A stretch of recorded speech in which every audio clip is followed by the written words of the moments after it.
Ar jaunas žmogus yra, šiek tiek blaškosi, šiek tiek nori kažko ir dar ne visiškai suformavę save. Ir kvalifikacijų sistemos gal padeda, kaip įdeda į tą stalčiuką, į kurį tu nori.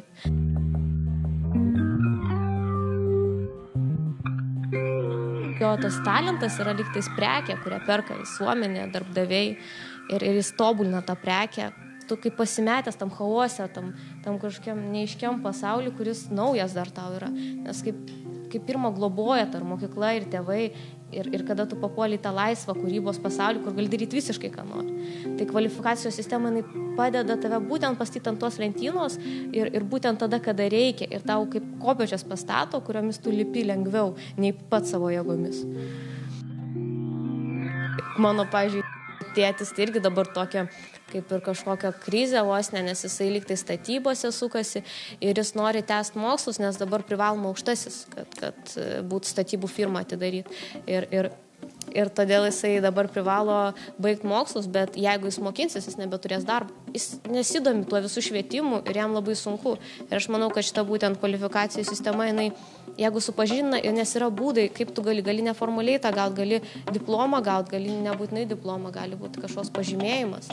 Ir galbūt padeda vis tiek kažkaip kitaip suderinti ir darbą, ir mokslą, ir jau tiem žmonėm, kurie turi šeimą ir kurie visiškai yra priklausomi gyvybiškai nuo darbo. Jis nori tobulėti, bet jis nežino, kokiu keliu tobulėti. Ir kiek aš supratau, ten yra ta galimybė, kad žmogus, jeigu kažką yra, viską iš jo to viso bagažo suformuoti kažką tokio stabilaus. Taip, yra, man atrodo, tokie ciklai, kada tu natūraliai prisikaupia kažkoks tai dalykų rinkinys ir tu jauti, kad tai yra daugiau negu kad tavo išsilavinimas. Ir tu galbūt galėtum tą formalizuoti ir tai paveiktų tavo gyvenimą vėlgi ir karjerą ir galbūt net gyvenimo stilių. Būtų labai naudinga tokia sistema, ta prasme, kad vidutinio amžiaus žmogus galėtų karjerą savo adaptuoti priklausomai nuo pasikeitusios situacijos ar norų. Šitą sistemą iš tiesų galėtų padėti žmogui, kuris kažkokie kryžkeliai, gal krizė, čia gal per toks truputį baisus žodis, bet tiesiog žengti žingsnį į vieną arba į kitą pusę.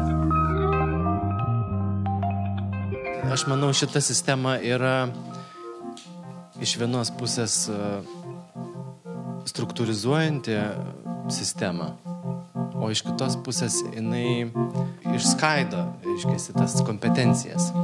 Ir susidaro tokia kompetencijų matrica tarsi, apjungianti įvairias specializacijas, įvairias specialybės, įvairius išsilavinimus, įvairias patirtis gyvenimiškas. Vėlgi tas kompetencijas tu persineši, tu baigęs aukštąjį mokslą, persineši tas kompetencijas, kad ir pradedi nuo žemesnio, bet tu vis tiek negali atsiriboti nuo tos patirties, kurią jau tu įgyjęs.